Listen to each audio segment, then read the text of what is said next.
I'm sorry. I thought positive pressure ventilation, there was one of the contraindications was pneumothorax. You have to put a chest tube in before you put somebody on a ventilator if you have a pneumothorax, because you're just going to build pressure in the pleural space. Okay? But you can develop a pneumothorax when you're on a ventilator. So if, let's say you blew a bleb, or let's say you caused overdistension of alveoli, too much volume, and you popped. Okay. Man, Nina, you're so mean to me right now. You popped something, Leo. Man. Oh, jeez. Popped lungs. Oh my gosh, that was the loudest pop. Oh. Sound like a gunshot.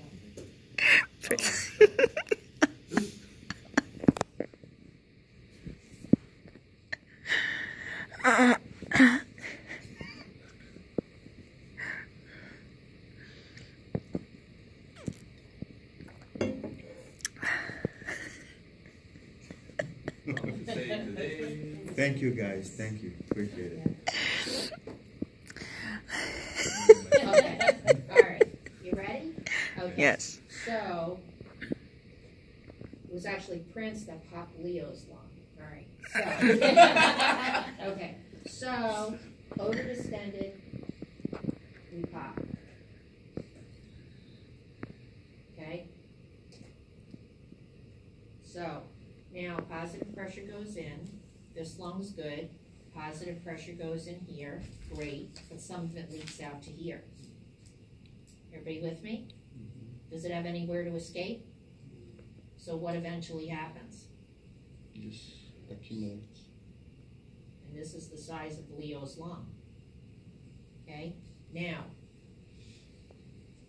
we come in, we put in the chest tube. Okay? So now, the air is coming out. Once if this is reflecting, if we got the water seal chamber right here, okay, and this is reflecting what's happening in the pleural space, during that inspiration, are you going to see bubbles in here? Mm-hmm. Yes. You with me? If there's no more pneumo, and there's no more air bubbles, but that chest tube is still in, but this leak is now healed, okay, what you're going to see is tidal breathing. So on the ventilator, okay, this water level is going to drop, and on exhalation, it's going to return to normal.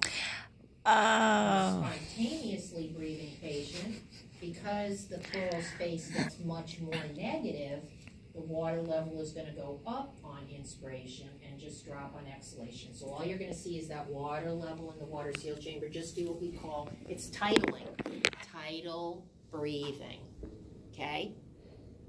So if the doctors say, like a lot of times you can put these chest tubes in and you will actually see, could you see volume loss on the ventilator? Set on 500 tidal volume and 350 is coming back. But I thought you couldn't because you had a water seal. That's not what I'm saying. I'm saying, yeah, well, where do you think this air is going that's down here? These bubbles. Oh, yeah, Okay? to the atmosphere. So until this is healed, okay, until the pneumo heals, right, which will eventually happen as long as we keep the pressure down. Like disastrous is when you have to be on a fair amount of PEEP and then you're leaking through the chest tube system. The idea is not to increase the volume to fix the leaks. You may have to go with some permissive hypercapnia. If anything, they're going to tell you to go up on the rate, but you do not go up on the volume because you're going to make the leaks worse. Okay? So sometimes you will lose volume with these leaks. Not all the time. I'm just saying sometimes you will lose volume, but don't come up with the idea that you're going to increase the volume because that just makes the leak more, even bigger and more patent. Okay? All right, so, okay, so now let's break down the one system into the 3 separate bottles so you understand how chest tubes work.